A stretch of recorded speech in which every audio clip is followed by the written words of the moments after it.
Do letošního ročníku Tipsport ligy vstoupili fotbalisté první FC Brno v sobotu ráno utkáním se Zlínem. Teploměr ukazoval -12 stupňů, což bylo náročné pro hráče i fanoušky.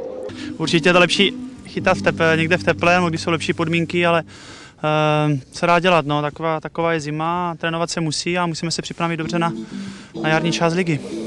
Já si myslím, že tady nejde jenom o chlad, tady ta tráva umělá je zmrzlá, takže to ještě klouže, takže to si myslím, že je větší problém. Tak zima je to pořádná, no. Já jsem to zkusil bez čepice a odpoledne si budu hrát tak určitě s čepicí, protože zima je to hrozná. Ve zlínské sestavě se překvapivě objevil i bývalý brněnský záložník Richard Dostálek. Na němž vůbec nebylo znát, že odehrál podzim jen v divizní Líšni. Už v 5. minutě střelou z dálky prověřil Lejsala. Na druhé straně měl v první půli největší šanci Tomáš Polách, který z trestného kupu protáhl golmana Kořínka. Pro trenéra Beránka to byl vůbec první zápas na brněnské lavičce. Přestože působí na první pohled klidným dojmem, během utkání několikrát ukázal i svoji druhou tvář. Ještě budej! Premiéru v brněnském dresu si odbyl také útočník Zbyněk Pospěch. Gól se mu sice vstřelit nepodařilo, ale díky svému důrazu se dokázal prosadit do několika šancí. Po bezbrankovém poločase sehrál po přestávce daleko ofenzivnější fotbal.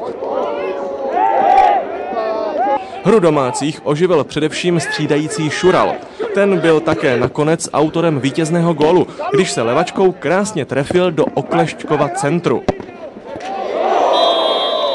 No, abych se přiznal, tak levou nohou jsem takový gól snad ještě ani netrefil, no. Takže nečekal jsem moc, že to trefím. V závěru měl ještě velkou příležitost Marek Heinz, ale ten si bude muset na svůj první brněnský gól ještě počkat. Musel se spokojit s tím, že si připsal alespoň své první vítězství po přestupu z francouzského Nantes. Jednobranková výhra je na první pohled hubená, ale předvedený výkon byl v této fázi přípravy slibný. Trenér Beránek zatím plní to, co slíbil, a svým svěřencům ordinuje ofenzivní fotbal.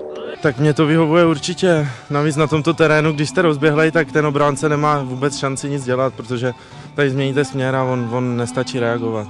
Já si myslím, že nám to jako týmu to prospěje určitě, aby jsme navázali na ty naše jarní výsledky, zapomněli na tenhle podzim a jako brankáři to vůbec nevadí. Já si myslím, že to nebude ofenzivní, že bude vycházet i z zajištěné obrany.